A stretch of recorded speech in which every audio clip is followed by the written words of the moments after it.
je me suis un peu entraîné, plus que d'habitude, mais pas autant qu'il aurait fallu et surtout j'arrive là-bas, avec la peur au ventre, tu sais, de j'avais tellement le reportage, dans le truc, tu vois? Je connaissais pas du tout l'endroit, quand je tapais sur Google l'endroit où c'était, ça avait l'air d'être tellement paumé, tu sais, que tu arrives dans un endroit, du fin fond du Tennessee, en pleine campagne, et à l'entrée du parc, je me rappelle, la voiture, de location, j'étais avec Chris, ma compagne, et on se demandait vraiment où on était, quoi, où tu débarques. Je me rappellerai toute ma vie de l'entrée dans le parc la première fois que j'y suis allé, quoi. Je flippais tellement, on va dire, ou j'avais tellement peur, tu sais, de ce qui pouvait arriver, de ce qui allait arriver. Et là, tu dors presque pas, tu sais, parce que tu sais pas l'heure de départ. Bon, entre minuit et midi, hein, donc la veille, tu vas au lit, quand tu peux, vers 8h, 9h, c'est dès que ça commence à être un peu la nuit arrivée. Mais dans ta voiture, là, moi j'étais dans la voiture, et t'arrives pas à dormir, quoi. Tu te retournes et tout, tu te dis bon, il faut que t'entendes la conque, il faut pas que tu loupes ça, t'as ce mystère, t'as vraiment une chape sur toi. C'était un souvenir incroyable par rapport à ça. Alors c'est que des montées et descentes, il y a quasi pas de plat, hein. Et la plupart des bosses, c'est des montées, c'est genre comme des kilomètres verticaux, c'est-à-dire tu vas droit dans la pente et sur des trucs de 600-700 mètres de dénivelé. Et c'est que des accumulations comme ça de montées et de descentes. Et quand tu descends, c'est pareil, c'est droit, pas hors sentier, quoi, droit. Alors c'est souvent des feuilles des feuilles, tu sais, de mortes, des branchages morts, des ronces. Je me dis pas que c'est interminable, je me dis, enfin, comme tout le monde presque, hein, sauf ceux qui y arrivent, mais je me dis, il faut aller le plus loin possible. Et l'objectif, c'est de faire mieux et tu vois, les fameux 2 tours pour repartir dans le troisième, la fun run, tu vois, c'est des trucs que tu te dis, même si c'est très très dur, mais tu te dis, voilà, au moins m'orienter vers ça. Et donc, tu ne conçois pas la Barclay comme quelque chose que tu vas pas terminer. Tu le conçois comme quelque chose où tu vas essayer de te dépasser et d'aller le plus loin que tu peux. Bonjour à tous, je suis Guillaume Lalu et je suis ravi de vous retrouver dans ce nouvel épisode de Course épique. Pour commencer, un rapide mais très sincère merci à tous pour vos encouragements et vos retours enthousiastes sur les derniers épisodes du podcast. Si vous avez envie de soutenir Course épique, les 3 meilleures choses à faire, vous abonner sur les différentes plateformes de streaming, noter et rédiger un avis sur Apple Podcasts, et enfin en parler largement autour de vous sur les réseaux sociaux ou dans la vraie vie. Et n'oubliez pas, pour ne rien manquer des coulisses du podcast, rendez-vous sur notre compte Instagram courseepique.podcast. C'est aujourd'hui un épisode exceptionnel que je vous propose de vivre avec une plongée en apnée dans l'une des courses les plus fascinantes qui soit et qui suscite beaucoup de mystères, nourrit beaucoup de fantasmes et provoque même parfois l'incompréhension. Je veux bien sûr parler de la Barclay Marathon. Cela faisait un très long moment que je tenais à partager avec vous cette course, si l'on peut ici parler véritablement de course. Vous l'entendrez à travers les mots de mon invité Rémi Gégard, qui a eu le privilège de prendre 5 fois le départ de cette aventure hors norme. La Barclay ne ressemble à aucune autre course. Il va nous en faire vivre les moindres détails et nous en dire plus sur cette course encore aujourd'hui si mystérieuse. Rémi va également partager avec nous la fascination que peut exercer sur lui cette course et les raisons pour lesquelles chaque dernier week-end de mars, dans une forêt perdue au milieu du Tennessee, 40 coureuses et coureurs se lancent tête baissée dans un défi qui relève presque de l'inhumain quand on sait qu'à ce jour seules 15 personnes ont réussi à finir la Barclay dans son intégralité. Préparez-vous à vivre un grand moment d'aventure au cœur de ce que les parcs américains ont de plus hostile à proposer aux passionnés de course à pied que nous sommes. Mais je ne vous en dis pas plus. Rémi va vous raconter tout ça bien mieux que moi.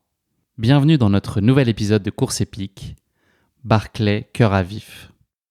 Bienvenue sur Course épique, le podcast running et trail qui vous fait vivre dans chaque épisode une histoire de course inoubliable grâce au témoignage de son invité. Athlète émérite, coureur confirmé ou anonyme passionné, quand la légende d'une course et la destinée d'un coureur se rencontrent, c'est dans Course épique qu'elle se raconte.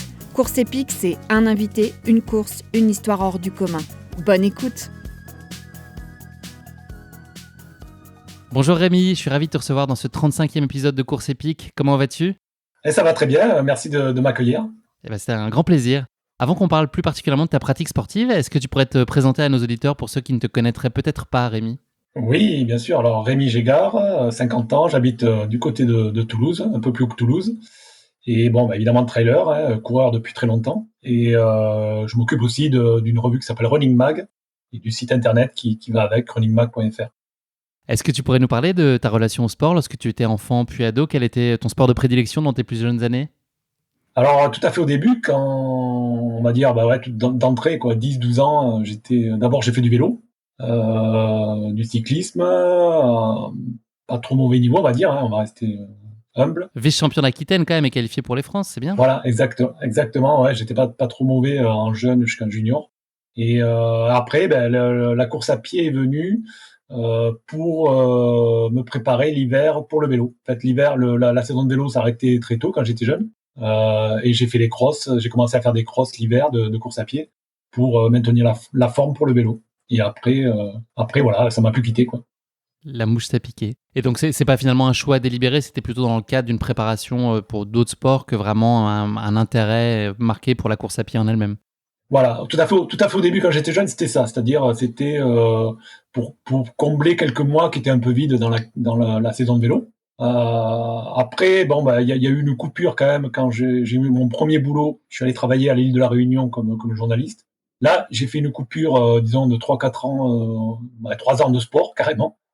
Et après, voyant que quand même ça me manquait énormément, là-bas à La Réunion, je me suis mis à courir et ça a coïncidé avec le boom des courses de montagne là-bas, quoi. Ça a commencé à naître là-bas, les courses de montagne. Et j'étais au bon moment, au bon endroit, et donc je me suis mis tout de suite C'est ce que dans j'allais dire. Il y a skier, pire comme voilà. endroit pour traîner ses guêtres et démarrer, enfin se lancer un peu plus activement dans la trail. Ah oui, c'est le paradis là-bas. J'ai jamais trouvé, pourtant j'ai pas mal baroudé de partout, c'est après. J'ai jamais trouvé un endroit qui allie autant de caractéristiques très bonnes pour la pratique du trail, de la course à pied, quoi. C'est vraiment le Cire de Mafate, pour ne citer que cet endroit est extraordinaire pour pratiquer le trail, quoi. Tu as un très solide palmarès en trail depuis. Tu as fait pas mal d'épreuves dans lesquelles tu as très bien performé. Pour citer quelques-unes de tes références, tu as notamment remporté plusieurs fois le Scal Trail, mais aussi le semi-raid de la Réunion, le Challenge des trails du Sud-Ouest. Tu as également fini 8e au Templier et à l'Aubrac. Bref, la liste est encore longue. Hormis la Barclay, dont on va avoir largement l'occasion de parler plus tard dans cet épisode, est-ce que tu pourrais nous parler d'un ou deux moments charnières dans ta vie sportive jusqu'ici? Ça peut être une course, une rencontre, un moment qui peut-être a fait basculer ta vie, ou en tout cas qui ont marqué au fer rouge ta vie sportive et puis ta vie peut-être même plus générale. Quels ont été les grands moments de ta vie sportive jusqu'ici, ceux que tu retiens là aujourd'hui qui te sont particulièrement chers?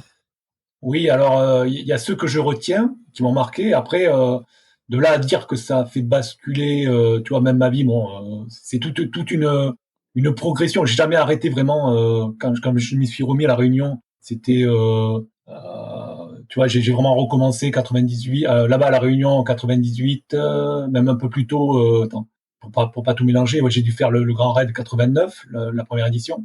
Mais bon, maintenant avec du recul, ça m'a marqué. Mais sur le coup, disons que c'était une course comme une aventure. Donc après, les choses qui m'ont marqué, c'était un peu plus tard, quand je suis rentré en métropole, enfin, du coup en France. Mais là, je dirais, tu as cité le Scal Trail. Ça m'a marqué parce que pour moi, ça fait référence au tout début vraiment du trail en France. Ça a vraiment, tu sais, je l'ai gagné plusieurs fois d'affilée. Et c'était dans les années 2001, 2002, 2003. Et ça correspondait à une époque où le trail n'était pas aussi connu, que c'était les prémices, quoi, en fait, les tout débuts. Et c'était une ambiance vraiment extraordinaire. Alors c'était en binôme à deux, le Scal. Et je me rappelle des ambiances qu'on avait entre deux étapes, parce qu'il y avait deux étapes à chaque fois. Le soir, on se retrouvait dans un petit endroit là-bas, du côté des Adultes, après de Saint-Étienne-de-Baïgoré. Et ça m'a marqué par contre. Ça a changé après, un peu ma vie, hein, parce que là, on s'est fait des très bons amis. Le coureur Claude Esco, avec qui j'étais à l'époque, on est devenus super potes, tu vois, on a fait plusieurs fois d'affilée. Et ça a été vraiment un souvenir marquant, à la fois sportif, à la fois de vie, quoi. Je devais la faire l'année dernière, figure-toi, et elle a été annulée, puis à nouveau annulée cette année. C'était un peu ma réjouissance. Ça tombait pile le week-end de mon anniversaire. Et voilà, j'ai pas pu y participer. Ouais, Et mais j'aurais vraiment bien aimé y aller en binôme et vivre ce truc-là. Ça va être une course c'est assez assez incroyable. unique comme course, comme ambiance, comme les ravitaux sont extraordinaires. Tu sais. Alors après, c'est vrai qu'en trail, on parle beaucoup de manger, mais les ravitaux sont fabuleux avec des produits du terroir, tu sais, du jambon, du fromage, tout de là-bas.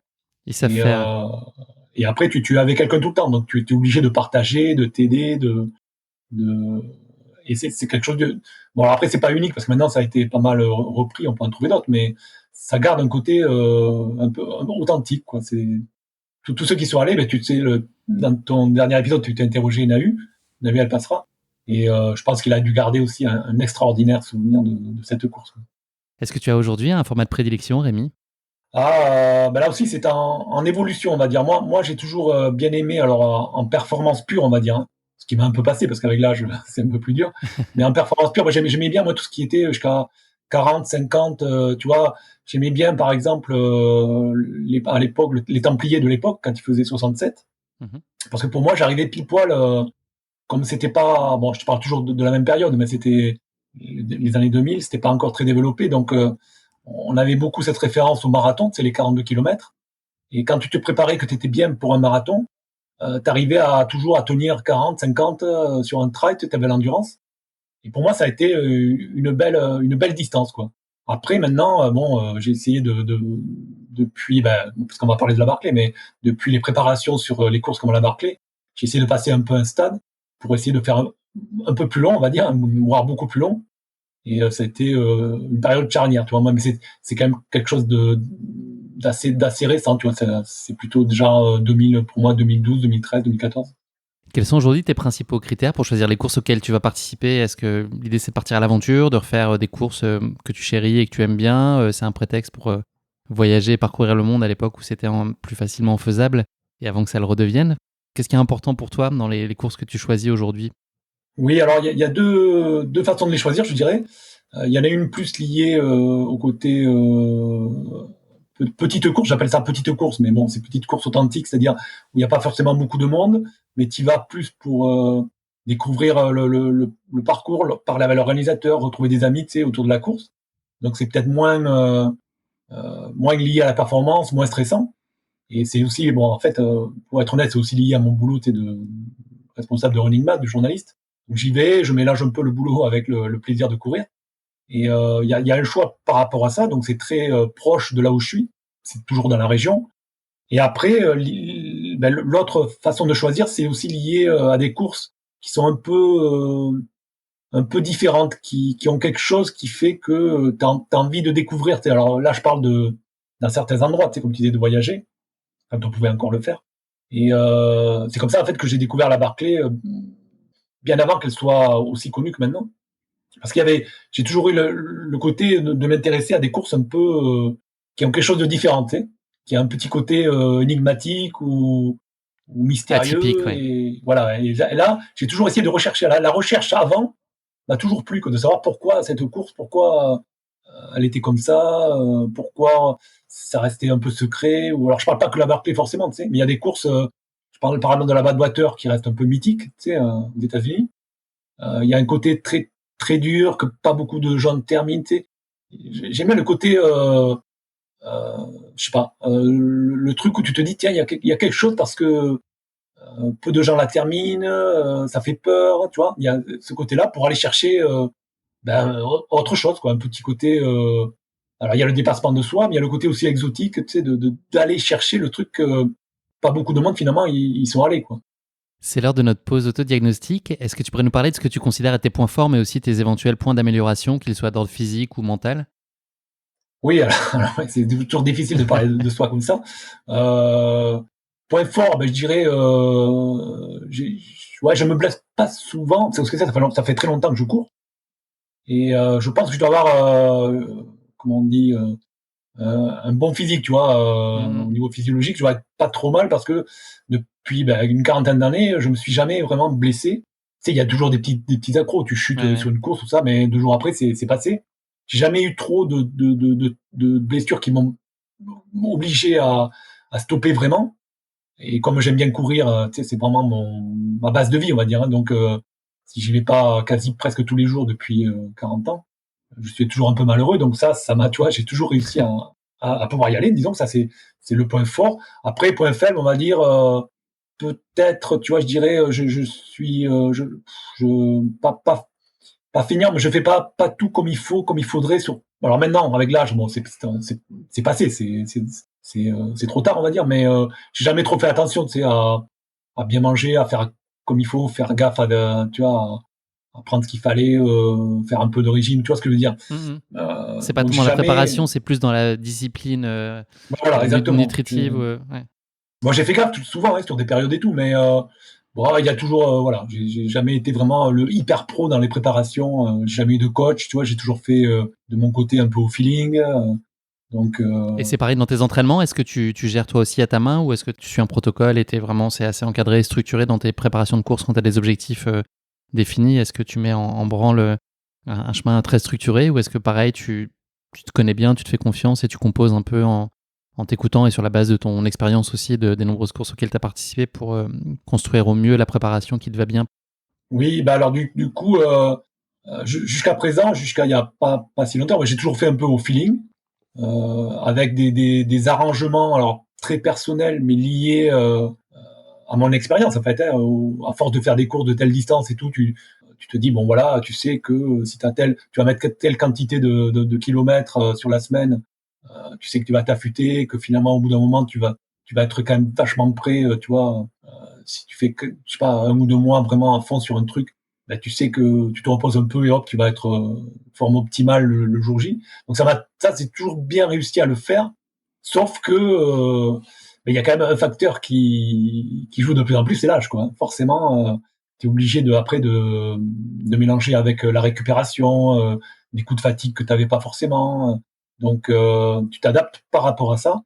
Et il y a aussi, ce que je te disais tout à l'heure, c'est l'allongement des distances, quoi. Moi, j'ai toujours fait jusqu'à, on va dire, allez, 70 les Templiers. Après, j'ai essayé de faire un peu plus depuis une dizaine d'années. Donc, quand tu fais des 100 miles, quoi, des 160 km, c'est des grands raids et tout, tu as toujours des facteurs autres pour la préparation, quoi. Tu as beau te préparer comme tu veux et tout, tu maîtrises pas tout totalement. Et ça reste, voilà, ça reste j'allais dire de l'ultra trail, quoi, tu vois. C'est des trucs que tu peux pas prévoir. On l'a bien vu dernièrement. Avec François Alors, je le Den cite, mais avec François Den au Cap-Vert. sur le trek qui a craqué, qui a un coup de chaud. Tu vois, pourtant, c'est quand même le meilleur coureur d'ultra du monde presque. Donc, quand tu te dis qu'il peut lui aussi avoir un problème, c'est que tu as beau te connaître vachement bien, te préparer comme il faut, t'es jamais sur un ultra, tout peut arriver, quoi. C'est ce qui a fait d'ailleurs son charme, quoi. Question très difficile. Est-ce que tu peux nous dire quel accomplissement tu trouves dans la course à pied? Donc, en une phrase, pourquoi tu cours, Rémi? Ah, moi, alors vraiment, si on prend pas les compétitions et tout, moi, je cours pour le bien-être que ça te procure juste après, quoi. Tu sais qu'après, dans ta journée, tu sais, tu prends ta douche après la course, alors ça fait plus ça fait plus d'une phrase, mais tu prends ta douche, et là, à un moment donné, t'as un bien-être, tu te dis, ouais, c'est bon, je suis bien dans mon corps, je suis bien dans ma tête, et tu peux faire la journée, quoi. La journée commence, tu es bien, voilà. C'est pour ce côté bien-être, c'est la dose d'endorphine, comme on dit. Alors, je sais que tout le monde la connaît pas forcément, mais ça, c'est vraiment irremplaçable. Et moi, c'est ce qui fait que je cours depuis tellement longtemps, quoi. Tu es également journaliste sportif et créateur du magazine Running Mag, tu nous l'as dit. Est-ce que l'écriture, ça a été très tôt une vocation pour toi et est-ce que la course à pied, elle s'est très vite affirmée comme ta thématique d'écriture de cœur? Oui, et alors moi, il y a deux questions dans une. Et ouais, j'ai beaucoup lu très tôt, très jeune. J'ai adoré lire. Et donc, du coup, tu lis, tu essaies d'écrire par ailleurs, enfin, par rapport à ça. Et du coup, ouais, c'est devenu comme une évidence. Tu vois, pour raconter un peu l'histoire, c'est quand j'étais à la fac de psycho, je cherchais un petit boulot et par hasard, j'ai trouvé un boulot de pigiste. C'était à côté de Toulouse à l'époque. J'étais pas encore allé à La Réunion. Et j'ai trouvé un boulot de pigiste à la Dépêche du Midi. Et j'ai tout de suite écrit sur le sport, hein, très vite la course à pied d'ailleurs. Et les deux passions se sont liées. Toi, j'écrivais un peu sur le vélo au début, sur la course à pied, c'est des sports assez similaires au niveau journalistique dans les rubriques de sport. Et ça s'est mélangé tout de suite. Et c'est là où tu mélanges. Moi, j'ai mélangé deux passions, quoi, hein. À la fois le côté écriture, puisque je lisais beaucoup, et à la fois après le côté course à pied qui est venu juste en même temps pratiquement. C'est le bonheur, ça, c'est le combo parfait. Exactement. Pour moi, au niveau boulot, alors je me suis créé mon boulot, on va dire, hein, parce qu'après j'ai créé le magazine. Mais oui, pour moi, je peux pas rêver mieux dans la vie. Ouais, je suis hyper heureux par rapport à ça. Une belle leçon de bonheur. Tu as par ailleurs écrit différents ouvrages et notamment le récent Histoire du trail qui, comme Course épique à mal faire, s'intéresse à toutes les histoires du trail en s'attachant avant tout à l'humain dans ses fragilités comme dans ses forces. Est-ce que tu peux nous parler brièvement de ce dernier livre que tu viens de sortir et de ce qu'il raconte et des histoires, enfin de l'état d'esprit en tout cas dans lequel toi tu l'as abordé, ce que tu as envie de partager avec cet ouvrage-là? Oui, alors histoire du trail, c'est alors déjà l'idée je l'avais depuis pas mal de temps, par le fait que j'ai comme je te disais, j'étais à la première édition du Grand Raid à La Réunion et après j'ai suivi par le travail et par la passion, j'ai suivi un peu toute l'évolution du trail. Donc je me suis dit un jour tiens quand même il faudra raconter un peu tous les gens que j'ai croisés en fait, hein, des anciens champions, des champions de maintenant. J'ai couru avec eux, j'ai pas mal discuté, sympathisé. Donc je me suis dit, puis j'ai suivi aussi l'évolution de pas mal d'épreuves qui sont nées, qui ont continué. Il y en a d'autres qui ont arrêté. Je me suis dit, il fallait le mettre sur papier. Sauf que par le boulot, je suis souvent un peu à fond, on va dire, enfin à fond. J'ai des temps libres, mais tu vois, je suis le week-end à fond sur toutes les courses. Après, début de semaine, je fais le journal, je mets en ligne sur le site. Donc à chaque fois, je trouvais pas le temps pour le faire. Et là, grâce, on va dire, parce que c'est un grand monde grâce au Covid, mais j'ai eu du temps parce que il y a plus de courses, donc j'ai plus de boulot. Et je me suis dit, je m'y suis mis quoi. Ça a pris pendant quelques mois, je m'y suis mis et en quelques mois après, j'étais arrivé à tellement de pages que j'ai fait la bascule et je me suis dit, bah là, c'est bon, maintenant tu vas aller jusqu'au bout parce que t'as écrit assez pour, tu sais que tu es obligé d'y aller quoi. Et, et en fait, le synopsis, enfin, pour faire l'histoire du trail, pour moi, c'était pas raconter tout le trail ou c'est pas un livre de chiffres, un livre exhaustif, tu vois, c'est plus interroger les coureurs, les organisateurs et leur faire raconter quelques anecdotes qui les ont marqués pendant leur carrière ou pendant tout le temps qu'ils ont organisé, tu vois, des choses un peu décalées, mais plus humaines, quoi. C'est-à-dire que soit c'est quelque chose, des trucs rigolos, des trucs tristes, des choses décalées qui les ont marqués. Et en fait, c'est plus un recueil de pas mal d'anecdotes, de plein d'anecdotes, que vraiment que des portraits, quoi. Tu vois, c'est plus des petites histoires, quoi. D'où le titre d'ailleurs. Les petites histoires dans la grande histoire du trail. Merci beaucoup pour cette intro, Rémi. On va passer maintenant à notre séquence de la basket chinoise, un format de portrait chinois façon sportif. Est-ce que tu pourrais nous dire, en guise de première question de cette basket chinoise, si tu étais un personnage de fiction, qui serais-tu ? Je dirais en fait pour situer un peu quand je lisais, que j'ai commencé à lire quand j'étais tout petit, je lisais des BD, c'est des bandes dessinées, des comics à l'époque. Et donc je pensais à Wolverine, tu sais le héros du. Alors c'est assez rigolo parce que je le lis plus maintenant, sauf qu'il est à la télé, il y a beaucoup de films, enfin au cinéma qui sortent sur les X-Men. Mais c'était un héros de X-Men, Wolverine, qui était indestructible. Voilà, c'était un peu mon héros de fiction qui me revient souvent, quoi. Tu te dis ça dans les courses parfois, tu te dis je suis Wolverine, je dois aller au bout, je suis inatteignable et invincible. Ouais, alors plutôt, tu sais, si tu chutes, que tu te fais mal, lui, il a la particularité de, tu sais, t'as beau le tuer avec des balles et tout, ça, c'est voilà, il récupère tout de suite, quoi, il guérit tout de suite. C'est pratique. Donc c'est un côté pratique quoi, pour le trail. Et si tu étais un animal, lequel serait-il ? Oui, alors là, facile, sans hésiter, puisque j'ai réfléchi, ça serait le gecko, tu sais, c'est un petit lézard, parce que comme j'ai habité à La Réunion, moi je dis longtemps. gecko, c'est la même chose, gecko et gecko ? Ouais, gecko, ouais. Gecko, c'est le D'accord. margouillat à La Réunion, on l'appelle le margouillat. D'accord. Et ouais, j'adore, parce que bon, déjà, tu restes au soleil, à cramer au soleil pendant des heures. Et après, il est très vif, il te débarrasse des moustiques en plus. Donc, non, j'aime bien, parce qu'il est assez coloré. C'est un côté à la fois vif et feignant. Donc, là aussi, le combo parfait. Et dernière question de cette basket chinoise, est-ce qu'il y a un sportif ou une sportive qui t'inspire particulièrement, qui suscite une forme d'admiration de ta part ? Oui, alors bon, je suis pas mal de recul par rapport à des gens qui inspirent, parce que bon, c'est toujours, ça fluctue toujours par rapport aux époques aussi, tu vois. Ça change un peu. Mais moi, je dirais, celui qui m'a le plus marqué pour l'instant, c'est Haile Gebrselassie, éthiopien, les meilleurs coureurs du monde, parce que bon, déjà, c'est un super champion, mais ensuite, il a une foulée tellement jolie à voir. Il est tellement léger et à la fois une puissance, tu sais, il est assez petit.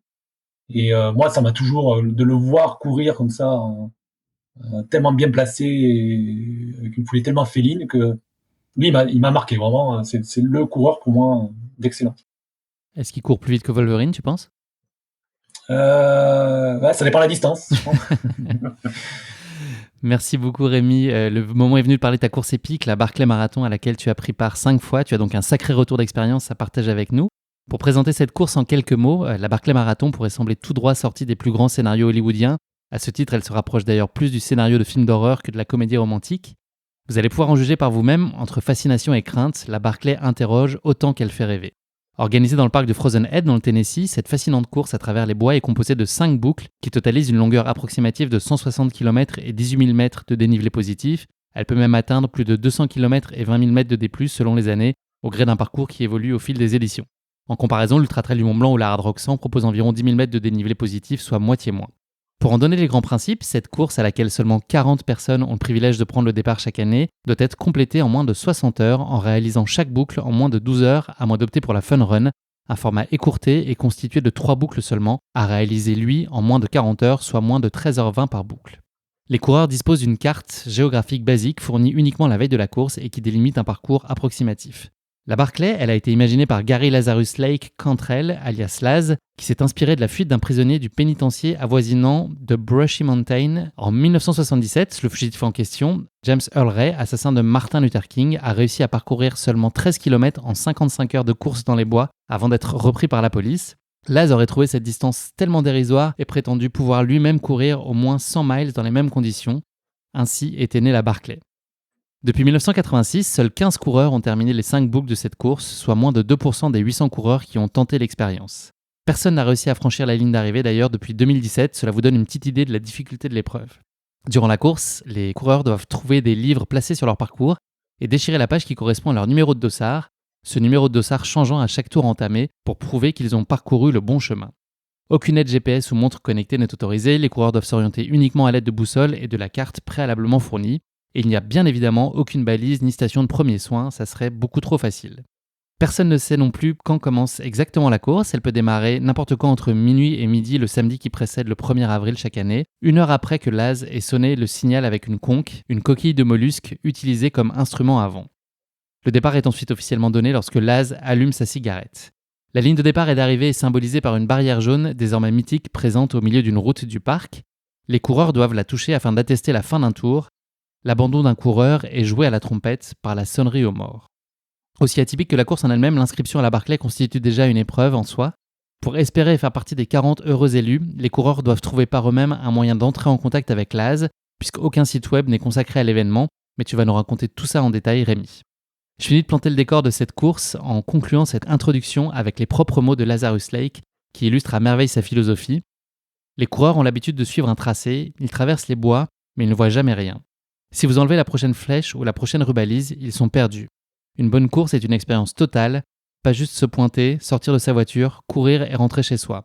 Une bonne course aide les coureurs à trouver quelque chose en eux-mêmes, c'est un défi, une incertitude, tout cela réuni. Voilà, on peut dire que le décor est désormais planté et bien planté. Avant que tu nous partages le récit de ta course épique, Rémi, l'heure est venue pour toi de te frotter à notre rubrique La question qui pique de course épique, un exercice hautement périlleux.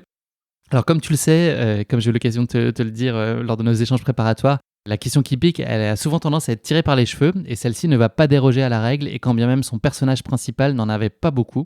Nous allons beaucoup parler aujourd'hui du Barclay Marathon. Et bien pour cette question qui pique, figure-toi que c'est un autre Barclay qui va être mis à l'honneur et pas des moindres en la personne d'Eddie Barclay.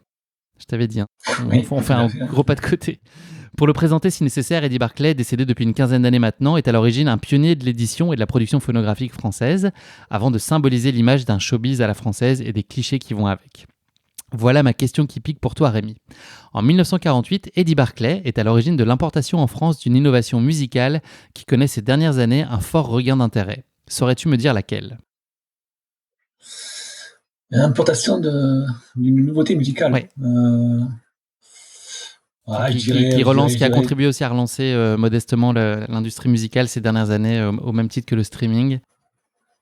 Est-ce que tu as une idée ? Oui, alors peut-être, je sais pas, il doit y avoir la palabre, c'est le disque ou un truc comme ça. Ouais, exactement. 33 tours, ouais. Et c'est exactement ça. Figure-toi qu'Eddie Barclay est à l'origine de l'importation en France du vinyle au format 33 et 45 tours qu'on appelle également micro-sillon. Et en effet, à l'époque, un ami américain lui a parlé de cette nouvelle invention new-yorkaise qui permettait d'enregistrer une demi-heure de musique par face au lieu des 3 à 5 minutes habituelles pour les 78 tours, qui était le format standard de l'époque. Eddie Barclay et sa femme partent alors immédiatement se procurer la technique de fabrication de cette invention révolutionnaire qui n'est pas encore répandue en France. Ils importent même 3000 tourne-disques des États-Unis. Le phénomène prend rapidement beaucoup d'ampleur en France, car ces nouveaux disques sont plus pratiques et plus solides que les 78 tours, même s'ils nécessitent d'investir dans un nouveau support d'écoute. Ce fait d'armes vaudra d'ailleurs à Eddie Barclay le surnom qui lui a survécu d'empereur du micro-sillon.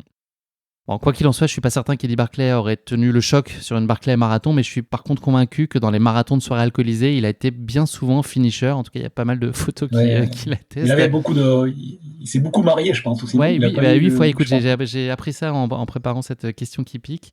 Et il s'est marié 8 fois, ce qui est quand même pas mal. Il était apparemment très, très exigeant. Ses femmes il est connu pour ça. Ses femmes n'avaient pas le droit de faire grand-chose. Apparemment, il fallait qu'elles soient H24, 7 jours sur 7, entièrement à sa disposition. Il ne fallait pas faire autre chose. Elles n'avaient pas le droit. C'en est fini notre question qui pique de course épique. Le moment est venu cette fois de plonger avec toi, Rémi, dans cette course épique à l'occasion de ta Barclay de légende. Pour commencer, est-ce que tu peux nous dire quand et comment tu as entendu parler de la Barclay pour la première fois ? Oui, tout à fait. Alors, pour rebondir sur Eddie Barclay, parce que il y avait quand même une anecdote, c'est que Barclay, ça vient du nom d'un copain de Lazarus, qui a rien à voir avec la course en fait. Et c'était comme c'était un bon pote à lui. Il voulait lui rendre hommage. Je lui ai dit bon, je vais appeler la course comme ça. Sympa. Et voilà pourquoi elle s'appelle comme ça. Tu vois, ça n'a aucun rapport avec personne. Et c'était anecdotique, mais c'est sympa de le savoir. Mm-hmm. Et moi, je l'ai connu en fait. J'ai dû la première fois vers les 2010 ou 2009, tu vois. J'ai dû en entendre parler parce que je recherchais une course aux États-Unis, quelque chose à faire, tu vois, pour un peu aller ailleurs, chercher une nouvelle course. Alors il y a aux États-Unis, t'as la Western States, t'as la Hard Rock, et il est présenté quand même. Alors je sais pas où je l'ai vu, sûrement sur internet ou sur un magazine. Il présentait la Barclay comme ça. Et je savais pas du tout ce que c'était. Pour moi, c'était une course comme une autre, tu vois. Et je me suis dit, tiens, je vais quand même regarder. Et c'est là que, en fouillant, j'ai vu que c'était quand même très atypique et que ça avait rien d'une course en fait, tu sais, où tu as un départ, une arrivée et tu suis les balisages. C'était vraiment autre chose. Et le petit côté mystérieux et énigmatique m'a tout de suite fait tilt. Je me suis dit, tiens, ça a l'air quand même un peu barge. Il faut que, c'est pour moi. Voilà, il faut que je creuse un peu pour savoir. Et c'est là que j'ai vu que j'ai pris contact après un peu plus tard avec Christian Maudoui, le premier Français à y être allé. Là, on a commencé à parler des tours finis ou pas. Donc lui, il a fini son premier tour et il est parti sur le deuxième. Mais après, il a arrêté au bout de, je crois, il a dû faire 1 ou 2 pages de livre. Et du coup, je l'ai contacté. Alors pour les années, j'ai dû faire ma première en 2015, je crois. Donc lui, j'ai dû le contacter. Tu vois, il a dû faire 2012. Alors je mélange un peu toujours les années à force, mais du coup il m'a répondu et il m'a dit bon, la Barclay c'est quand même particulier, c'est mystérieux pour s'inscrire. Je vais pas te donner le contact tout de suite. Il faut que tu te procures d'abord un livre sur la Barclay, le seul qu'il y avait à l'époque, qui était écrit par Ed Fortau, c'est le pionnier de la Barclay qui a fait toutes les éditions et qui a créé un livre en anglais. Donc je me suis procuré. Je l'ai commandé et une fois que je l'ai eu, j'ai repris contact avec Christian qui m'a loué un peu les efforts que j'avais fait pour tu méritais d'en savoir plus. T'avais gagné sa confiance. Et du coup, il m'a donné le fameux mail de Laz et le contact quoi et voilà, de fil en aiguille après j'ai pris contact. Bon, ça s'est pas fait du jour au lendemain parce que le temps qu'il réponde, le temps que t'arrives à tu sais, pour pouvoir être pris, il faut envoyer une lettre de motivation, on va dire. Mm-hmm. Et cette lettre doit être, c'est pas pour dire, tu vois, je suis fort, j'ai fini ça, je suis le meilleur. C'est plus un truc qui doit être, à mon avis, un peu décalé, un peu humoristique, tu vois. Et pour arriver à toucher Laz d'une certaine manière, quoi, voilà. Comme il est quand même assez littéraire, Laz, il a écrit pas mal d'ouvrages, notamment sur ses chiens. Comme il a écrit pas mal de petites nouvelles sur la vie de ses chiens, il a édité des ouvrages. Tu vois, il faut arriver à le toucher. T'as joué la corde sensible, tu lui as parlé de chien, c'est ça? Pour le convaincre. Moi, je l'ai eu par. Alors c'est complètement décalé, ça fait rire beaucoup de gens, mais moi, je l'ai eu par. Je l'ai eu sans le faire exprès, en fait, parce que comme j'écris mal, je parle mal l'anglais. Et donc je l'écris encore plus mal, on va dire. Donc, et j'ai mis une phrase qui était un peu hors contexte, qui ne devait pas dire ce que je voulais moi dire. Et ça a fait rire un peu tous les. Tu sais, quand tu t'inscris, tu fais partie d'un groupe de mail, c'est un groupe Barclay d'envoi mailing et ils se sont tous moqués de toi, c'est ça, les anglophones? Exactement. Ça, les Américains sont tous, ils se sont dit qu'est-ce qu'il voulait dire là, qu'est-ce qu'il dit. Tu connais une première tentative de participation avortée en 2012, est-ce que tu peux nous en parler? Oui, alors ça a été la première fois où j'ai obtenu, disons, l'aval de l'AS. J'étais dans la liste des 40. Sauf que, alors il faut être franc, à l'époque, c'était pas du tout connu en Europe, en fait. Il y avait très peu de monde connaissait la Barclay. Et à part peut-être le magazine Ultrafondu qui avait fait un beau reportage sur... et c'est très, très... C'est dans Confidentiel une petite encore. niche, on va dire, de gens un peu... qui s'intéressaient vraiment à ça. Du coup, c'est tombé quand j'ai dû y aller en 2000, quand j'aurais dû y aller. C'est tombé sur. Moi, j'avais beaucoup de boulot au magazine et j'ai pas pu décommander. Enfin, un marathon où je devais faire un reportage. Donc, juste avant, j'ai croisé sur une course un ami. Je lui en ai parlé, qui était passionné d'ultra aussi, hein, qui est un grand champion, c'est Thierry Corbario. Que j'ai eu la chance de recevoir dans un épisode. D'ailleurs, il nous parle de sa Yukon. Je fais une petite parenthèse. Ouais. Voilà, exactement, mais tu le connais, un tu vois. Sacré personnage. Et du coup, il m'a dit, ouais, moi ça m'intéresse bien. Si tu peux me donner le dossard. Je lui dis, tu sais, je sais pas comment ça se passe avec Laz. Je connaissais pas Laz à l'époque. Mais je lui demande, voilà. Et donc Laz, je lui dis, je me désiste parce que tu as le droit, mais je l'ai su qu'après, tu as le droit, si tu t'y prends assez tôt, à te désister en te disant, t'as X raison, hein, t'es malade, t'es blessé. Mais Laz prend en compte ce désistement avec une liste d'attente qui est, dès qu'il fait la liste des 40 prix, il y a une liste d'attente tout de suite qui est d'une trentaine de personnes. Et tu as souvent, dans les années, tu en as 10, 15 qui sont pris en liste d'attente, qui remplacent d'autres. Et donc, il m'a dit, il n'y a aucun souci, je mets Thierry sur. Tu vois, il a pris Thierry, il n'a pas pris la liste d'attente, il a pris Thierry, il l'a mis à la place. Donc Thierry est allé faire une expérience là-bas aussi assez rapide, on va dire, parce qu'il n'était pas vraiment préparé pour ça. Mais il voulait découvrir quand même ce que c'était cette fameuse épreuve. Et du coup, voilà, c'était mon premier essai, mais moi, j'ai rien fait, en fait. J'ai juste eu la place. Et après, j'ai vu Thierry au retour, voilà, quoi. En 2014, le reportage de Canal+ Intérieur Sport impacte radicalement la notoriété et l'image de la Barclay. Qu'a changé ce reportage à l'époque? Est-ce qu'il a également modifié ta propre perception de la course et accru ton envie d'y prendre part? Exactement. Jusqu'à là, tu vois, pour moi, c'était dans du domaine un peu de pas énigmatique, tu sais, mais ça, rien n'a été fait. Je savais rien sur la course, j'avais rien vu, j'avais lu juste un truc. Donc c'était vraiment très très flou, pour pas dire il y avait rien. C'était le rien, tu vois, même le néant. Donc Intérieur Sport, ils ont fait le reportage, mais sur la course de Thierry, hein, ils l'ont fait en 2012, mais il est sorti bien qu'après, beaucoup plus tard. Et le fait de voir ces images, comme beaucoup de gens, parce qu'il a eu un énorme succès le reportage, ça prend tout de suite forme. C'est un côté plus, alors du coup plus terrifiant. T'as le mystère qui est lié à l'inscription, tout ce que tu as raconté pour présenter la course, c'est-à-dire les départs, tu sais pas quand est-ce que c'est le départ, il fume la cigarette pour prendre le départ, enfin, que des trucs un peu comme ça. Ils ont joué la carte énigmatique au maximum, c'est ça, pour intriguer sur la Voilà, course. exactement. Et là se rajoutait le côté un peu terreur, quoi. Le reportage est très très fait pour faire peur aux gens. Noir et blanc, t'as des trucs tu passes sous la prison, t'as la forêt qui est vraiment, on se croyait dans un film d'horreur, quoi. Et vraiment ça, c'est vraiment un film d'horreur. Donc tu te ressors avec ça, tu te dis ah ouais quand même, et ça te donne encore plus envie d'y aller, tu vois. T'es un peu côté maso, mais tu te dis ah ouais, c'est quand même extraordinaire comme course. Et là du coup comme j'ai redemandé à Laz dans la foulée, il m'a dit oui tout de suite. Alors là je me suis dit cette fois tout peut arriver, t'es obligé d'y aller, quoi, tu vois. Il y a plus de boulot qui tienne, t'y vas, quoi. Tu fais donc le grand saut en 2015 pour ta première participation à la Barclay. Est-ce que tu as le souvenir d'avoir mis en place une préparation particulière? Est-ce qu'il y a des éléments très spécifiques ou inhabituels qu'on intègre dans la préparation d'une telle course? Et non, là toujours pareil, c'est venu après moi pour ça. Tu vois, là pour la première participation, j'y suis allé un peu la fleur au fusil, et pour la simple raison en fait que j'avais pas d'expérience, de retour d'expérience de quiconque. Alors après, j'aurais peut-être pu interroger des Américains, mais bon, encore fallait-il avoir les contacts et tout, tu vois, et réussir à parler aussi en anglais, donc c'était quand même un gros boulot. Mais à l'époque, j'ai parlé avec Thierry qui était allé. Il m'a pas dit grand-chose parce que lui, il l'a fait un peu au pied levé, et il n'est pas resté même sur place. Il est parti après faire un peu de tourisme ailleurs. Et du coup, il a rien su me dire vraiment, quoi, à part le fait que la carte était très très pas précise, très, très, très imprécise. C'était une carte du parc que tu achètes au parc, carte touristique. C'est tout, quoi. Il m'a dit voilà, et du coup, je me suis retrouvé sans vraiment préparer le truc. Je me suis un peu entraîné plus que d'habitude, mais pas autant qu'il aurait fallu. Et surtout, j'arrive là-bas avec la peur au ventre, c'est de.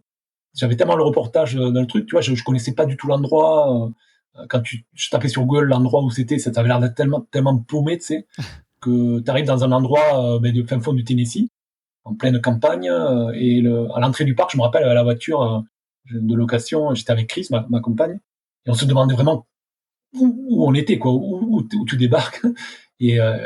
Alors que bon, le parc, après, en le connaissant, en été et tout, il est sympa, tu vois, il y a des trucs pour enfants, pour jouer, tu sais, des parcs pour enfants.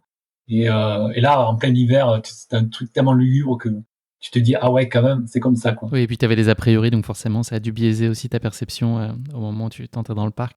Oui, oui, et puis moi je dirais ça fait partie du jeu, mais c'était chouette parce que tu vois, outre le fait que je savais pas du tout comment était fait le parc, j'avais pas du tout conscience tu vois, de la topographie, ce qui allait maintenant à notre époque n'est plus du tout vrai pour tous ceux qui y vont, ceux qui sont pris, ils savent déjà à l'avance comment va être le parc, comment il est fait, plus ou moins la carte, ils connaissent plein de choses qu'à cette époque, tu peux pas trop savoir. Et c'était vraiment l'aventure pour ça, quoi, tu vois. Il y a un décalage maintenant avec le fait que ce soit beaucoup plus connu.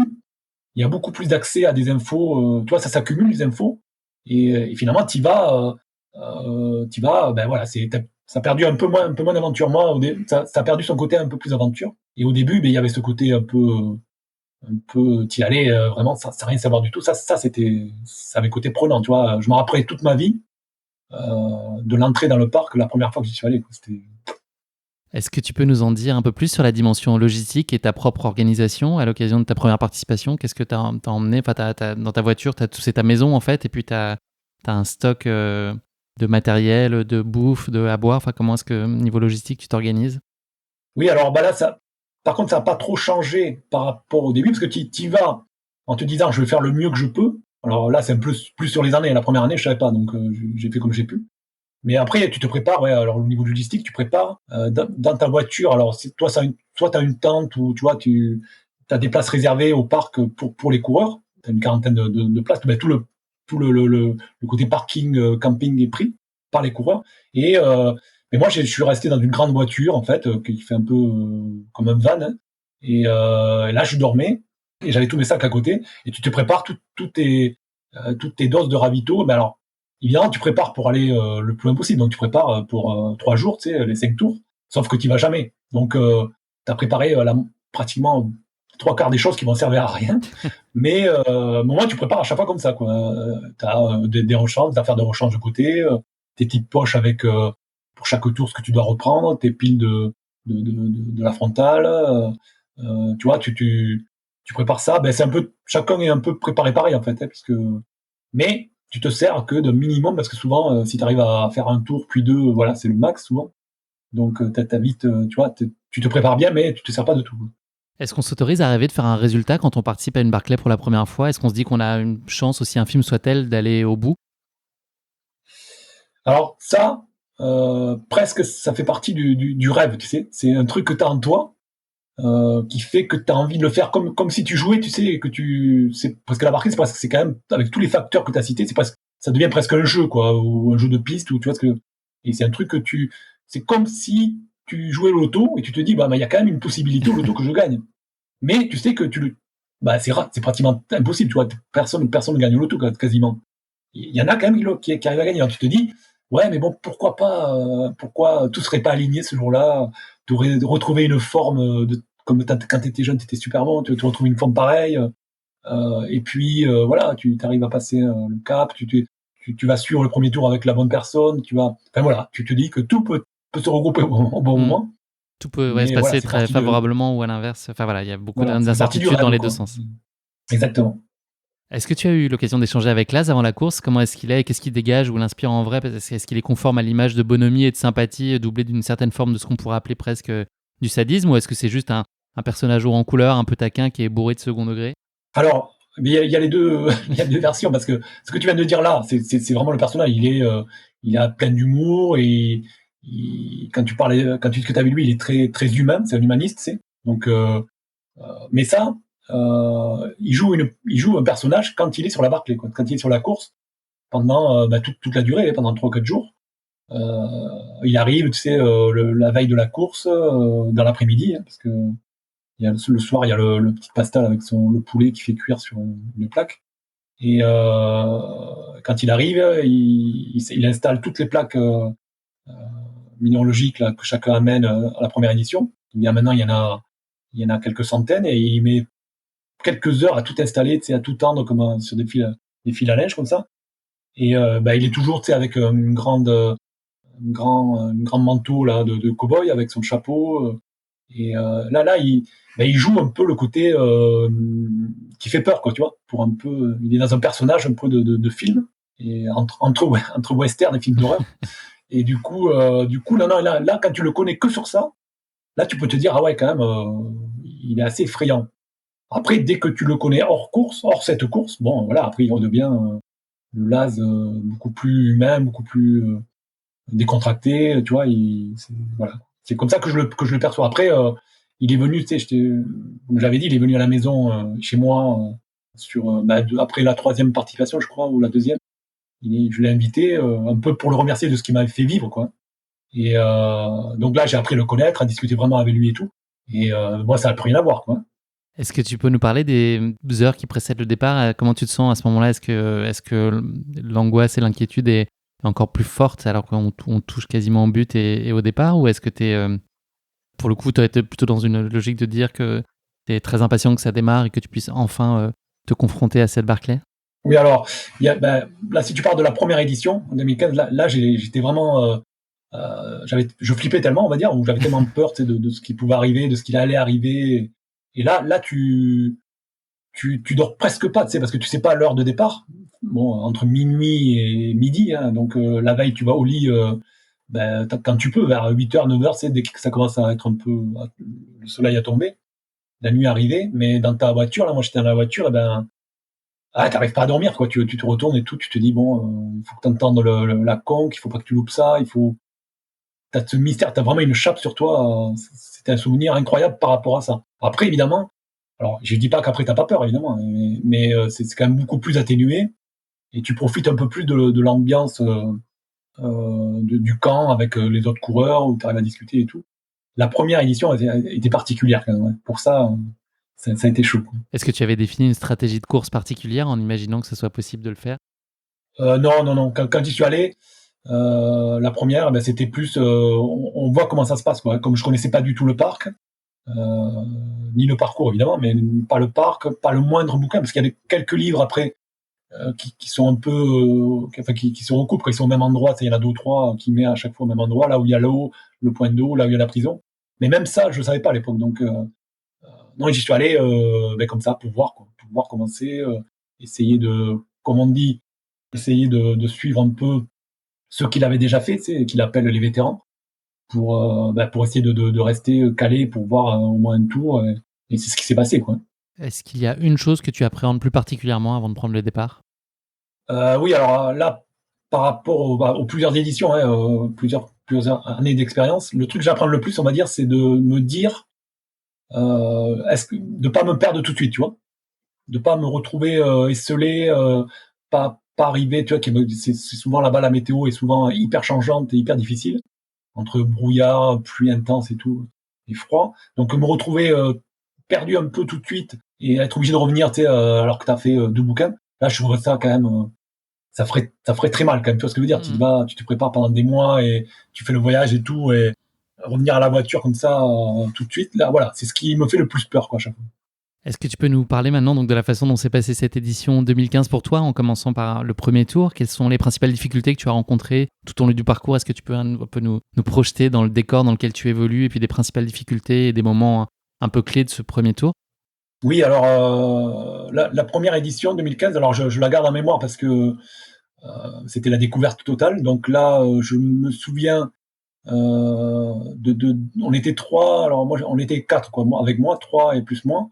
Et j'ai suivi et subi tout un premier tour avec une fille, Nikki, une américaine, je crois bien, qui connaissait bien. Elle avait fait déjà 3 ou 4 fois. Elle avait fait pratiquement 3 tours, je crois, il en est.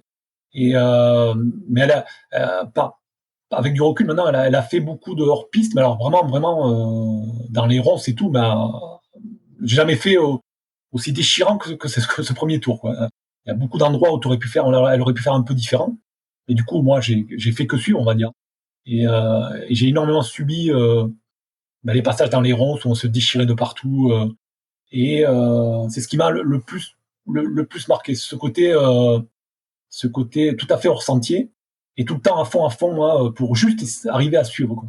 Et donc je suis arrivé au premier tour avec eux, hein, on a fini ensemble, mais complètement explosé, déchiré, comme jamais, juste pour finir le tour, juste dans les temps, quoi.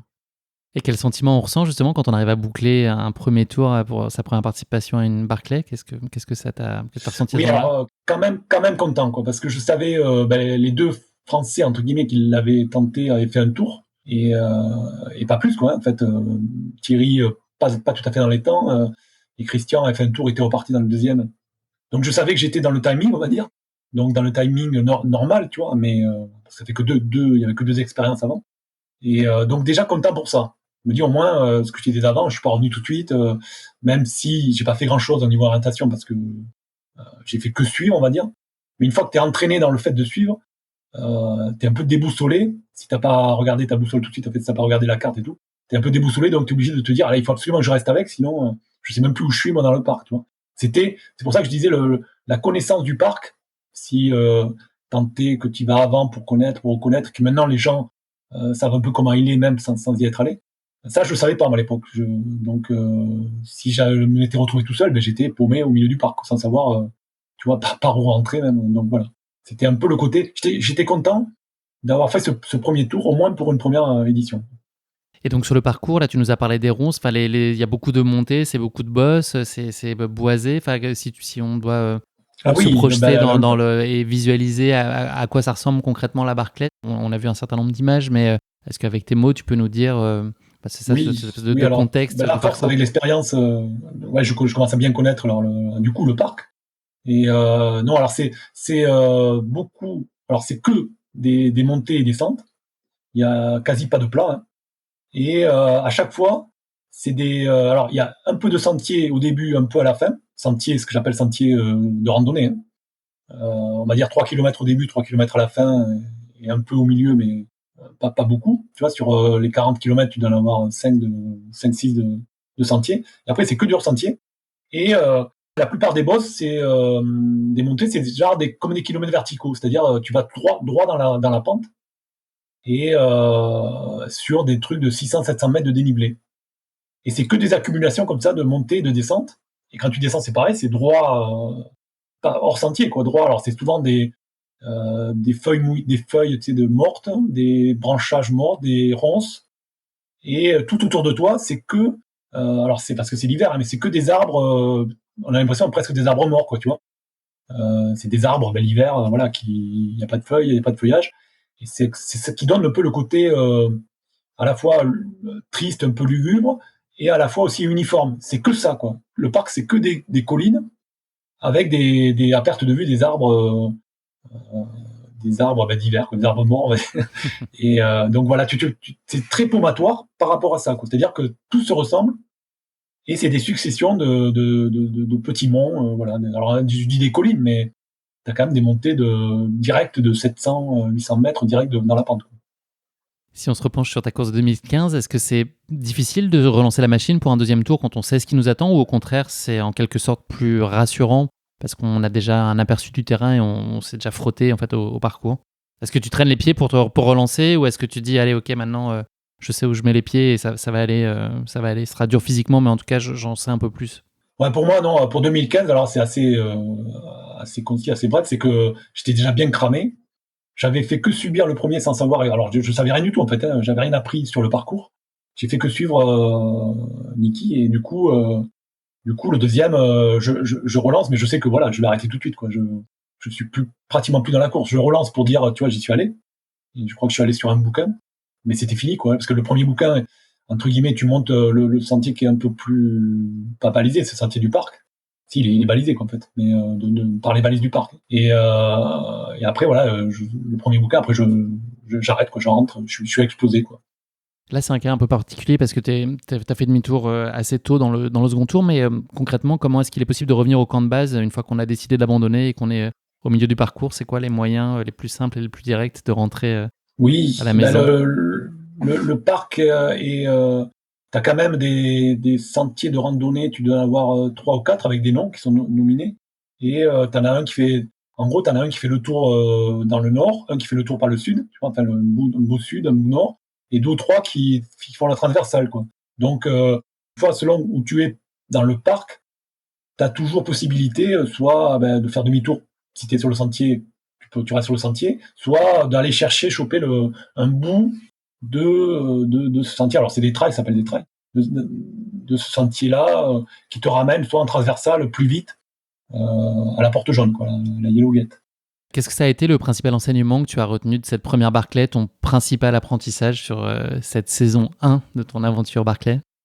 Le principal, je dirais, de me dire, alors déjà de te situer par rapport au physique, par rapport au fait de ce qui te manque au niveau physique, purement physique, et après, purement par rapport à l'orientation. Tu te dis, ah ouais, si j'ai fait que suivre et que je me retrouve encore paumé, ça vaut le coup du coup, de situer le parc, de savoir comment est le parc, et tu vois, de faire un peu d'orientation par rapport à ça, quoi. Est-ce que tu as ressenti immédiatement l'envie de prendre le départ l'année suivante ou à ce moment-là, tu voulais plus du tout entendre parler de la Barclay? Ah, je sais pas, je m'en souviens plus de ça. Comment j'étais content d'avoir fait le tour, je m'en souviens. Tu vois, j'étais soulagé de ça, de pas me dire c'est bredouille. Et je pense pas que le truc d'y revenir soit venu tout de suite, parce que il y a toujours le côté, tu sais que tu vas être obligé de redemander à l'AS, tu sais, de refaire une lettre de motivation, de refaire Retrouver une on va blague dire pour la lettre de motivation? voilà, le cheminement pour de nouveau être dans les 40. Et là, je savais pas trop comment il fonctionnait, l'AS. Je l'ai découvert qu'après, tu vois. Donc, je me suis dit, ouais, peut-être y revenir, mais est-ce que ça va être faisable, quoi. En gros, c'était ça. Tu remplis donc l'année suivante pour une deuxième participation. Est-ce que tu te sentais plus en confiance du fait de l'expérience acquise l'année précédente? Oui, après, j'ai eu la chance que l'AS reprenne, parce que, comme je te disais, c'était pas évident. Et en fait, il privilégie un peu ceux qui ont tenté et qui se disent, tiens, celui-là, il pourra aller plus loin. Pour lui, c'est sa façon de procéder. Donc, l'année d'après, il y a un peu moins de pression au départ. Tu vois, t'as un peu moins de peur. Après, tu sais qu'il y a tous les facteurs, météo, orientation, physique qui jouent et qui vont être là de toute façon. Donc je suis un peu dans cette côté appréhension aussi, quoi. Est-ce que tu avais adapté des choses dans ta préparation compte tenu de ta première expérience? Oui, alors de souvenir, c'est là où j'ai commencé à faire des grosses préparations l'hiver ici en France, chose que j'avais pas faite sur la première édition, ou pas vraiment aussi bien faite. Là, j'ai commencé après à vraiment enquiller des grosses semaines et des gros mois de préparation. Ton démarrage de course, tu le vis en compagnie d'un coureur allemand et qui se passe de façon beaucoup plus favorable qu'en 2015, en tout cas sur l'essentiel du premier tour, jusqu'à un dernier livre qui t'a joué un sacré tour. Est-ce que tu peux nous raconter dans les grandes lignes cette seconde édition de ta Barclay? Oui, alors ce qui m'a marqué sur la deuxième, c'est que par rapport à la première, on a fait beaucoup de ronces, de sentiers, en fait, tu vois, de hors sentier, mais vraiment dans les broussailles, les ronces. Là, c'était un peu plus dans la normalité en fait de ce qui se fait après.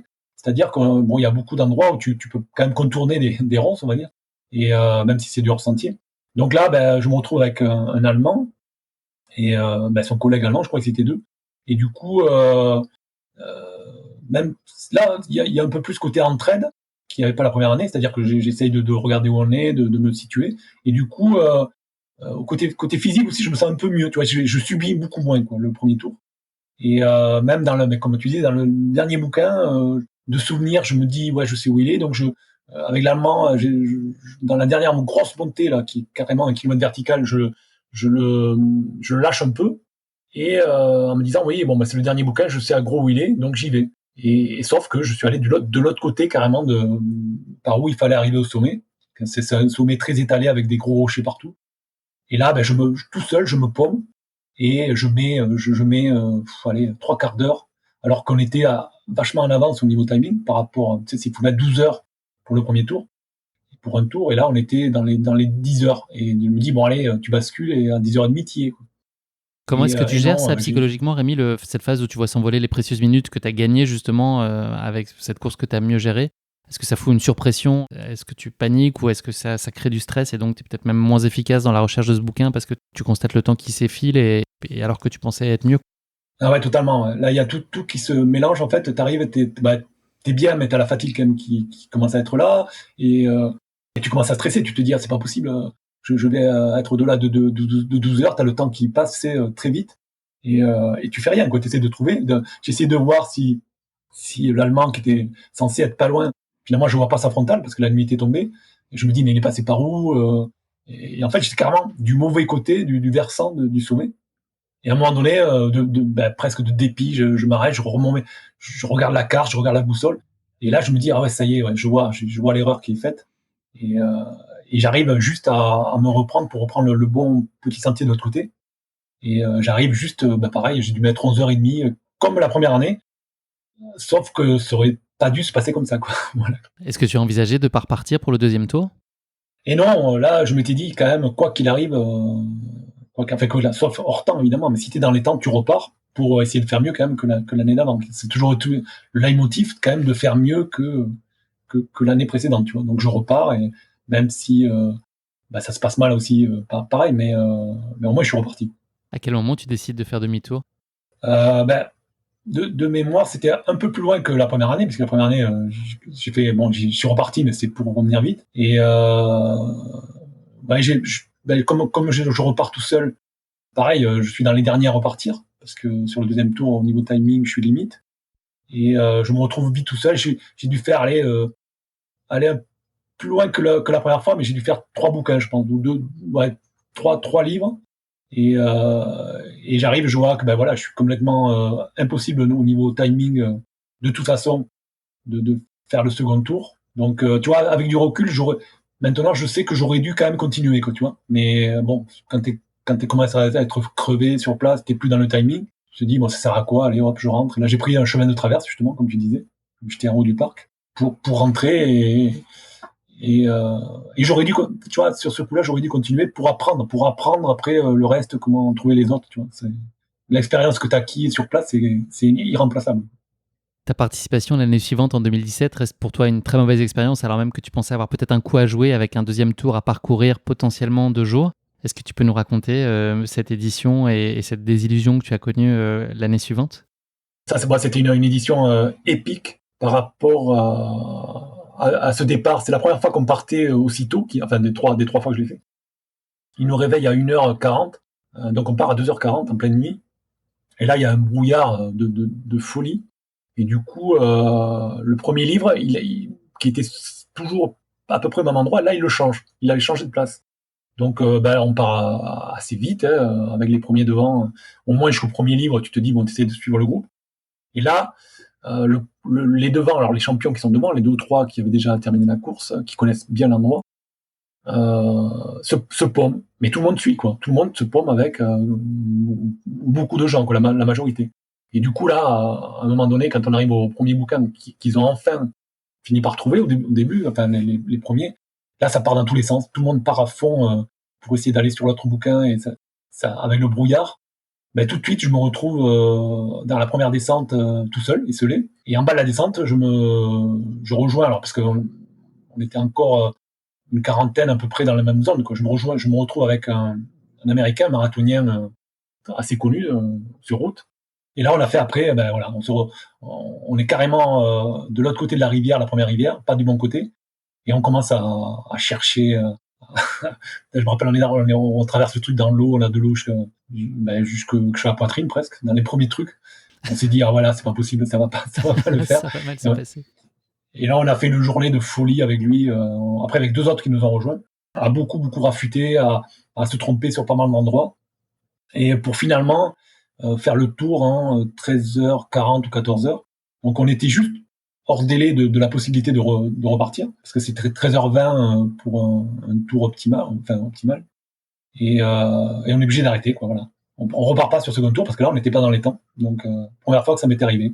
Et justement, comment est-ce qu'on trouve, au moment où tu constates sur le premier tour que tu seras hors délai, où est-ce que tu retrouves la source mentale pour continuer à avancer et te dire que tu vas quand même boucler ce tour, mais que finalement, la course est déjà terminée pour toi?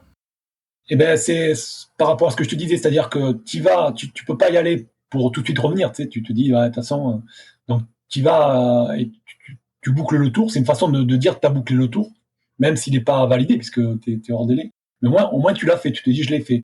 Après, ça reste quand même c'est la plus mauvaise expérience, le plus mauvais souvenir par rapport à la Barclay.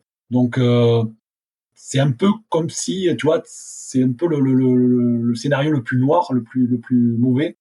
C'est-à-dire que tu y vas et puis finalement, tu fais le minimum presque que tu puisses faire sur le truc. Donc c'est quand même, c'est pas très glorieux, quoi. L'année suivante sera plus que jamais épique avec une météo dantesque. Est-ce que tu peux nous parler de cette édition 2018, édition pour laquelle aucun coureur n'a même réussi à aller au-delà de la fun run, c'est-à-dire les 3 tours de course? Oui, alors là, c'est par expérience, par excellence, c'est l'édition vraiment la plus marquante. C'est tu pars et en moitié du premier tour, la météo commence à dégrader, mais c'est annoncé, hein, donc on le savait. Donc il nous a fait partir vers 9h30, une bonne heure du matin, on va dire. Et, euh, et après, quand l'orage se met en branle, alors c'est vraiment un orage de montagne, quoi, même si c'est des collines, on va dire, ça monte à 1200 mètres, 1100 mètres. Et c'est affreux, quoi.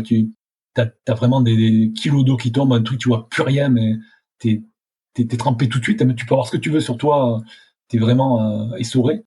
Et, euh, et du coup, bah voilà, moi, pour dire cette quatrième édition, j'étais vraiment prêt, par contre, physiquement. Tu vois, je commençais plus ça allait, plus je me prépare, j'en fais de plus en plus, on va dire, hein, entre guillemets. Et je commençais à être mieux par rapport au long effort aussi.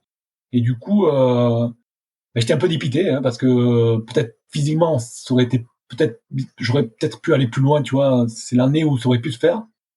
Et finalement, la météo a carrément cassé tout le monde, quoi. Il n'y a pas que moi là, du coup. On était tous Tout le monde même au logé à niveau la même orientation. enseigne. Ouais. Ouais. Puis même au niveau orientation, à un moment donné, tu peux plus orienter que dalle parce que t'es dans la pluie, tu vois plus rien nulle part, quoi. Donc c'était quelque chose à vivre, quoi. Rien que pour ça, c'était. Alors après, bon, ça dure pas non plus 3 jours comme ça, hein. Mais le temps que ça a duré était tellement important, ça a duré tellement longtemps que ça a perturbé tout le monde et ça a cassé tout le monde. C'est l'addition où personne n'est allé même au bout des trois tours, je crois. Donc, pour te dire quand même l'intensité du truc. Ta dernière participation à la Barclay, elle remonte à 2019. C'est d'ailleurs la seule techniquement possible puisque l'édition 2020 a été annulée à cause du Covid et que l'édition 2021 a été seulement ouverte aux citoyens américains. Est-ce que tu peux nous parler de cette dernière édition à laquelle tu as participé? Et oui, alors ça reste du coup la meilleure édition pour moi au niveau performance.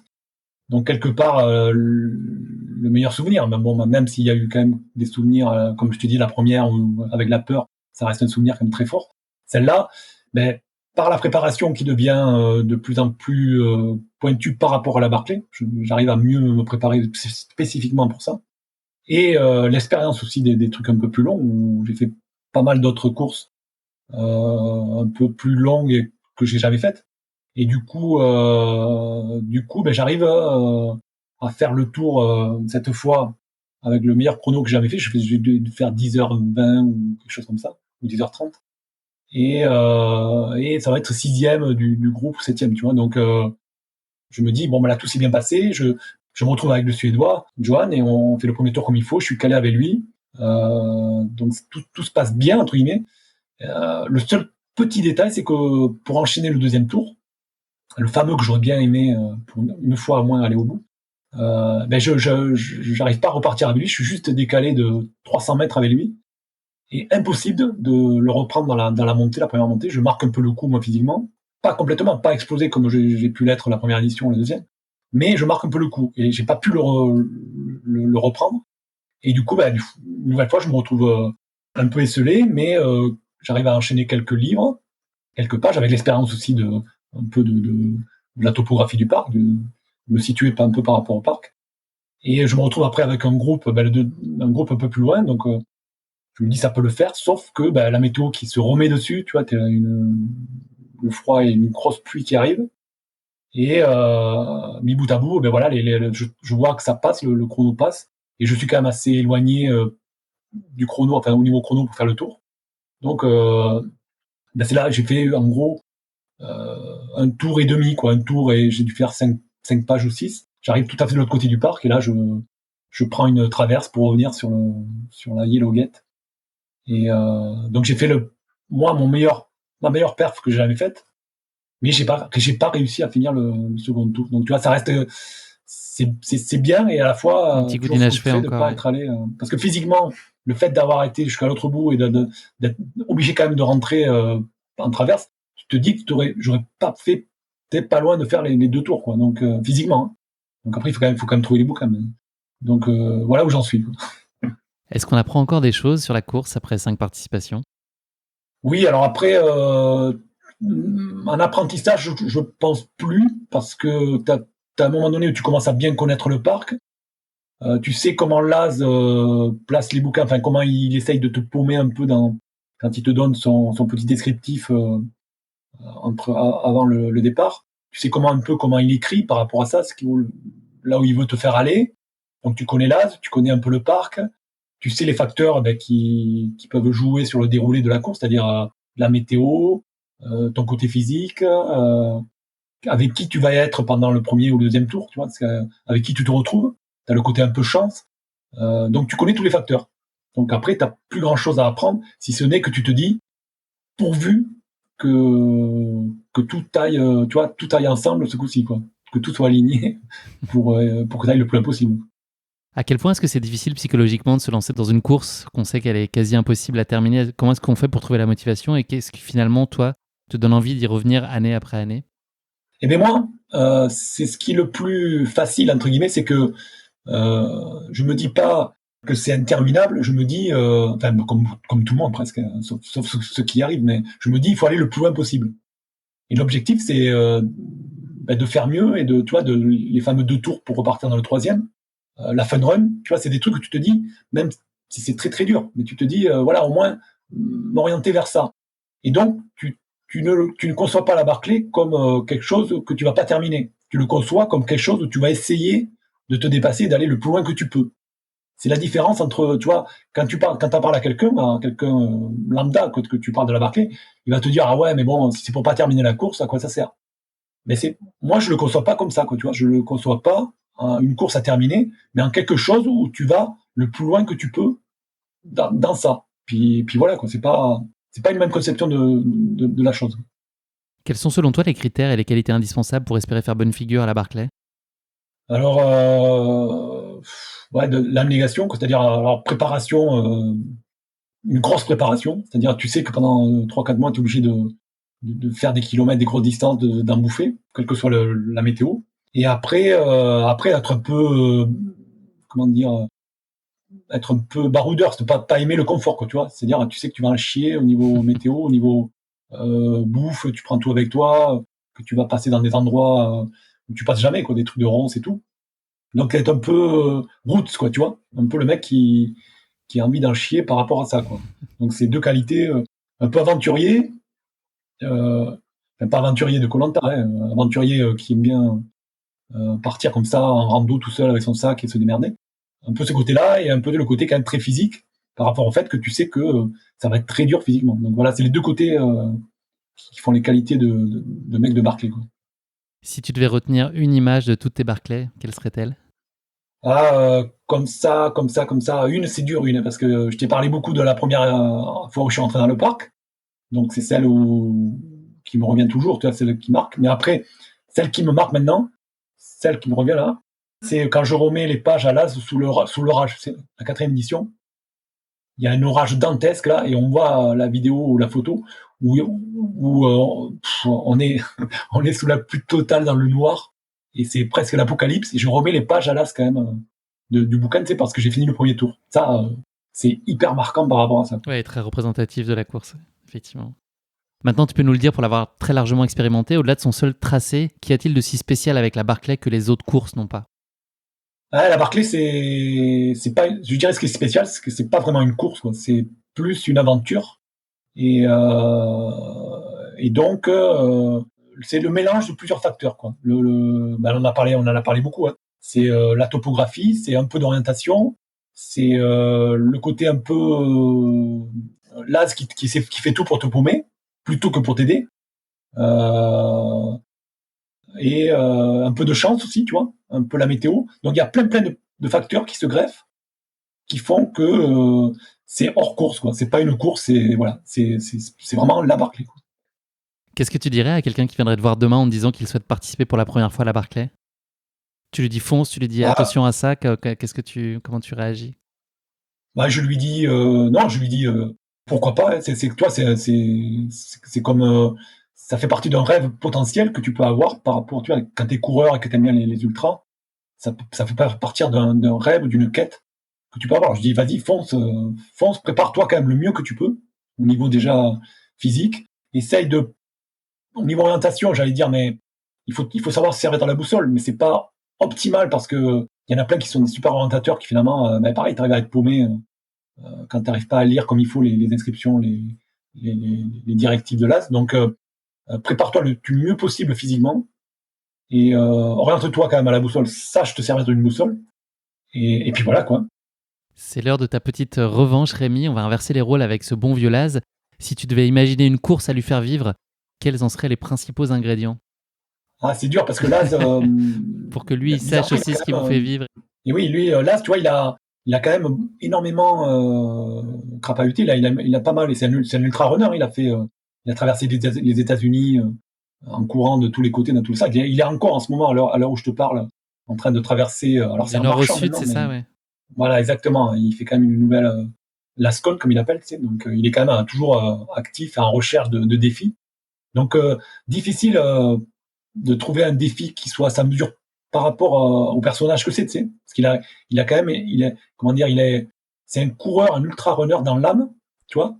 Et en plus, il a déjà tellement réfléchi au fait de proposer à quelque chose aux gens, d'aller au-delà d'eux-mêmes, que ça va être dur de le piéger par rapport à ça, tu vois. Lui-même, c'est presque le Hitchcock de la course difficile, quoi. Donc, arriver à le piéger sur ça, c'est quasiment infaisable. Je pense que je pense qu'il a presque tout testé ce qui est faisable sur le truc un peu difficile, Est-ce que, un peu est-ce que dark lui, aussi, il hein. a fait le parcours de la Barclay? Tu sais s'il a déjà participé à proprement parler sur ce tracé-là ou... Il a pas, je sais qu'il a fait le tour, ouais, il a fait les tours, hein, ça c'est clair, mais il a pas après participé, non. Il a toujours été, parce que même après bon, après il toi avec l'âge, il pouvait plus, à un moment donné, il avait mal à la jambe aussi, donc il était un peu plus handicapé. Donc, il a pas tenté sa course, qu'il a toujours été un organisateur. Après, il a fait le tour, évidemment, hein, forcément. Merci beaucoup Rémi pour ce Rémi passionnant et ce retour d'expérience fascinant sur cette mythique course qu'est la Barclay. On va parler maintenant un peu de ton avenir. Est-ce que tu as un calendrier de course qui est clairement établi à l'heure où les perspectives semblent s'améliorer et que les courses commencent à refleurir pour notre plus grand bonheur? C'est quand même la bonne nouvelle de ces dernières semaines. Est-ce que tu en sais un peu plus, toi, sur ton année 2021? Oui, 2021, mais ben, alors, du coup, il y a le côté boulot. J'attendais avec impatience que les courses reprennent. Donc ça va pas tarder, hein. On va dire que en juin, il va y avoir les premières courses et après en juillet, ça va Je serai s'ouvrir au un peu Ventoux plus. début juin, c'est une réjouissance, tu peux pas imaginer. Exactement. Mais j'ai vu le déroulé de la course avec il a prévu plusieurs vagues, des petites vagues de 50. Après, avec le déconfinement qui se poursuit en juin, tu vas pouvoir ouvrir à 500 et après en juillet à 2500, si j'ai bien lu. Donc moi, par rapport à moi personnellement, ben, je me vois bien sûrement fin juillet sur l'Ultra Ariège, une course en Ariège, une première édition qui va être assez dure, mais qui va être à suivre. Après, je serai sûrement du côté du Mont-Calm, euh, avec le marathon du Mont-Calm, cher justement à Nahuel, que tu citais dans une émission, la dernière émission en date. Et après, sûrement le GRP, le Grand Raid des Pyrénées, fin août, qui reste sûrement pour moi une grosse date sur le calendrier. Et puis un peu plus loin, elle reste sûrement la Réunion, hein. Comme j'aime bien y revenir, je t'en ai parlé au début, Mhm. j'ai commencé à travailler là-bas. J'aime bien y revenir à chaque fois, et comme je connais le parcours par cœur, donc voilà un peu les ébauches du calendrier à venir. Est-ce qu'on peut imaginer de voir à nouveau sur la Barclay en 2022? Et c'est très possible pour la simple Jamais raison 506, comme que le dit l'adage. oui, oui, en fait, c'est vrai que ça commence à faire beaucoup, et je sais que et là tout ce qui écoute, bon, il faut être honnête, avec l'âge, je vais être quand même moins affûté que je ne l'aurais été 10 ans avant, ne serait-ce que 10 ans avant. Mais comme là, en 2019, ceux qui étaient inscrits, il avait dit qu'il les reprenait. Et du coup, tous ceux de 2010, alors de 2020 plutôt, comme ça a été annulé pour le Covid. Et il nous a rebasculé sur 2021. Finalement, 2021, ça n'a pas pu se faire pour les étrangers. Donc, il nous rebascule sur 2022. Donc il y aura forcément une possibilité. Alors à part si je vois que vraiment j'ai du mal à me préparer ou que je suis un peu hors, avec l'âge hors forme, mais logiquement ça devrait se faire. À plus long terme, est-ce qu'il y a une course ou un défi sportif qui te fait particulièrement envie et que tu n'aurais pas encore réalisé? Ouais, il me reste. J'avais dit que j'essaierais de terminer sur ça en fait, mais bon, je veux pas terminer évidemment. Je vais toujours courir Reste avec plus nous quand longtemps même. possible. Mais sur un côté un peu plus performance ou un côté où il faut vraiment s'arracher. Moi, je voyais bien la Badwater que je t'ai cité tout à l'heure, parce que j'ai accompagné un copain toulousain une année qui l'avait arrêté, qui l'avait abandonné. Mais j'en garde souvenir assez frappant et j'aurais bien aimé être sélectionné. C'est pareil, c'est tout un cheminement pour arriver à être sélectionné. Mais j'aurais bien aimé essayer de tenter au moins une fois dans la vallée de la mort, là, essayer de faire la Badwater. Je te le souhaite en tout cas, Rémi. Je te propose de conclure cet épisode non pas avec le mot de la fin, mais avec le motto de la fin. Est-ce que tu as une phrase à partager avec nous qui est pour toi une source de motivation et d'inspiration au quotidien et qui exprime ta façon d'appréhender la vie? Oui, et du coup, comme je l'écris souvent sur des posts, sur les réseaux, j'aime bien dire toujours tout donner pour ne jamais rien regretter. Et toujours tout donner pour ne rien regretter. Et ça me revient souvent parce qu'en fait, j'aime bien, alors pas que moi, mais j'aime bien quand les gens, quand ils proposent, quand ils parlent d'une course qu'ils ont faite ou d'une aventure qu'ils ont réalisée, au moins qu'ils se donnent à fond, quoi. C'est-à-dire qu'ils se préparent comme il faut pour se donner au maximum.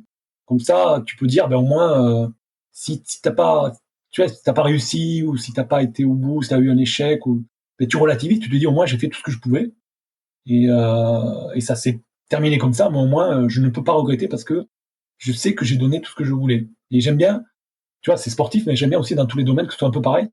Pour, je sais pas, je trouve qu'il y a un côté dans la vie, il faut pouvoir, se rêver haut, on va dire, avoir des beaux rêves, mais au moins pour les réaliser, faire tout ce qu'il faut pour y aller, quoi, pour pas avoir à regretter, quoi, tout simplement. Merci beaucoup pour ce motto de la fin, Rémi. C'est malheureusement déjà la fin de cet épisode. Merci beaucoup, Rémi, de nous avoir fait vivre dans tes pas cette course incontestablement épique et visiblement très largement à la hauteur de sa légende. Bravo encore à toi pour ton abnégation et ta motivation à repousser chaque année tes limites pour aller déchirer quelques pages supplémentaires des livres présents sur le parcours et plus sérieusement à relever cet immense défi qui est celui de la Barclay. Merci encore pour nos échanges. Je te souhaite beaucoup de bonheur et de réussite pour tes projets à venir et je te dis à très bientôt et surtout un grand merci de nous avoir fait vivre cette Barclay totalement fascinante. Merci à toi et puis merci à tout le monde. À très bientôt. À bientôt, Rémi. Merci encore. Merci à tous de nous avoir suivis. J'espère que cet épisode vous a plu. Pour ne manquer aucun épisode, n'oubliez pas de vous abonner sur les différentes plateformes de streaming. Et si le cœur vous en dit, n'hésitez pas à mettre le maximum d'étoiles sur iTunes, cela aidera Course Épique à se faire connaître plus largement encore. Merci et à très bientôt pour notre prochain épisode de Course Épique.